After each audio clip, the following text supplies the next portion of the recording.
G'day. I hate begging for money, but we've got to ask. We're planning for 2026 and we don't have enough money to keep going with the other side in the form that we've been going in 2025. We need a signal from you that you want the show to continue so that we can plan properly for what we will be able to do in 2026. Please go to othersidetv.com.au and join up to the exclusive side for less than $5 a month. And let us know that you want us to continue. Or if you want to just do it here on YouTube. If you're on YouTube, click the join button next to the subscribe button below, the join button, and that will enable you to support us also for a few dollars every month, just around the price of a cup of coffee. And it sends a signal that we should continue into 2026 and lets us know what we need to do to plan for next year. Thanks a lot for your support. I hope we're back in 2026. A month or so ago, Telstra made this policy change. They announced to customers that we may terminate your service without notice if you are alleged to have committed domestic or family violence against an end user of a service. We may also transfer the phone number or email address to the alleged victim if they are an authenticated end user of the service. Now, like most well-intended corporate policies, this one sounds lovely on the surface, a bit like the ceremony in The Handmaid's Tale. But when you stop and think about it for a minute, it's not only bad, it's diabolical. Actually, you only need to think about it for 1 second, but modern corporate executives just see the, we're on the right side of some social issue according to the gods of woke. Oh, okay, then it must be good. Proceed. So let us think about this for a second. Telstra can cut off services to you if your ex alleges that you've been abusive. Alleges. There's that presumption of innocence disappearing from our culture yet again, folks. And we're talking not just about phones, but also internet services and associated email addresses. That could play havoc with a business. It could sever vital connections with friends, family, and work associates. And it could cause huge disruptions to someone's life and work. This is all made much, much worse by the fact that Telstra is implementing this policy in Australia, a country which, according to a recent YouGov survey, has one of the highest rates of false allegations against men by women in the world. So says my next guest, Other Side regular and tireless men's rights activist, Bettina Arndt. Bettina, Merry Christmas. Welcome to the last episode for the year. Thanks for your time again. Nice to be here, David. Now, for a bit of good news for a change, for Christmas time, you've got a little bit of a positive update on this story, I understand. Yes. Well, when we heard about this, naturally we were outraged. And so I mobilised the Arndt Army, which is my group of followers, supporters, and we put together a letter carefully explaining everything that was wrong with this policy and asking why on earth they wanted to jeopardise the welfare of a significant portion of their customers through this sort of policy. And so we put together the draft letter and they sent them out, and within a week, Telstra's back down, which is just amazing for us. Fantastic. We very rarely get wins, so this is extremely exciting. That's great news. Well, congratulations on that. Good to hear a campaign working for men for a change. But let's just boil this down. I mean, obviously, there is a need for safety and security for victims of domestic violence. And I think Telstra originally said that this was not them. It was the scary regulator that we all worry about, the Australian Communications and Media Authority, ACMA, who control everything. So ACMA had told Telstra that they needed to do this, but that's not quite right. Well, ACMA issued a standard that the telcos are supposed to comply with, which makes pretty good sense. The standard is all about protecting the victim. So if people are sharing, it's pretty rare people share phones, but they still have, you could have home phones where they're sharing services, or of course more commonly, I suppose, shared family internet services.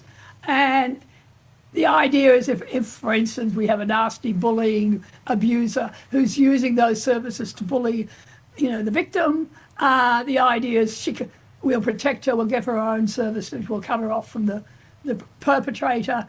And that's sort of fair enough, I think. Good. And that circumstance, nothing with that at all. The problems, so that's the standard. But Telstra went one step further, which is this punitive policy against alleged perpetrators.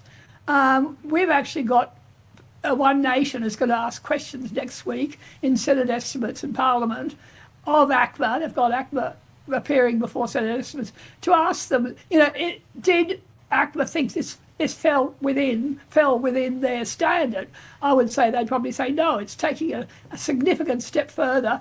One of the interesting things is ACMA says you're not allowed to question the alleged victim about her evidence. Okay, so she could just allege that she's a victim and this guy's or someone's a perpetrator, and we're not allowed to question her. So how on earth do we begin to have a fair assessment of this whole situation? Well, again, it's this loss of the presumption of innocence, which is a serious problem in our society. We'll be talking about that this week. Also, the idea that a man could have his business if there was a joint business involved and you get a false allegation. We do have a lot of false allegations, tragically and diabolically, in this country. If you do get a false allegation from a bad actor against a man, that could destroy his life, destroy his business just by having his internet cut off and his email cut off and his phone cut off, right? And then having to explain to people what's happened and this alleged perpetrator. I mean, that a lot of people choose to believe that we're actually dealing with a villain here. We're dealing with a domestic violence abuser. And it can be extremely damaging to the personal reputation of this man and also to his professional reputation, his business. And, all of that. We've had the lawyers looking at all of this, and they see this as really dangerous territory for Telstra, which is what we put into this letter, which got such a prompt response, which is exciting. So it seems like the only thing... Sorry.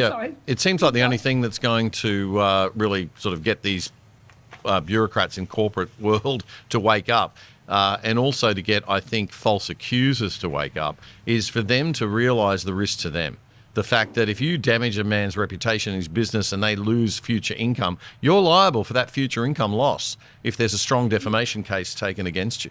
I think once we've had a few wins like that this might start to change, right? Well, that's what we're actually trying to gather collection of cases where people have taken action against perpetrators for perjury, for the family court. I mean, this sort of case when they've damaged someone's reputation, and also action against police in domestic violence cases and so on. We need to not only take that sort of action, but pull it all together and say to people, this is what we have to be doing. We have to fight back in these sorts of cases. Now, Telstra itself is becoming very, very woke, increasingly woke. I understand that they're aiming I couldn't believe this when you told me yesterday. I had to go look it up, and it was sure enough, it's true. They are aiming for a 40-40-20 target. 40-40-20 target for their executive leadership teams. I loved it. I mean, I'm one of these people. I don't like targets for gender balance between men and women, but I do accept that if you're falling below 20% or 25%, maybe you need to have a think about how balanced you are. Certainly, it shouldn't be more than 25 or 30% maximum that's required in any company for any particular gender leaning, because different companies have different interests and different people have different interests and different genders have different interests. But this idea for Telstra goes one step hideously further. They want 40% women, 40% men, and 20% any other gender. I know. What does that mean? I mean, it means that Telstra has gone off their rocker.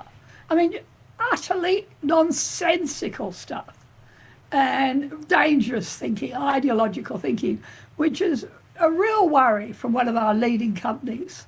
20% is a very high number to suggest that's representative of the wider population that would be any other gender other than male, identifying as male or female, even if you accepted the ideology of gender, modern gender theory, which I don't. But if you did accept that, you would say, well, 5%, 3% maybe, I don't know. 1%. But 40-40-20, and it's not 20% any gender. It's not like you can top it up with, we've got 10% more men or 10% more women. They specifically, when I looked into it, they specifically are saying non-binary identifying people. So people who are saying, I am non-binary. I don't even know if that includes gay people.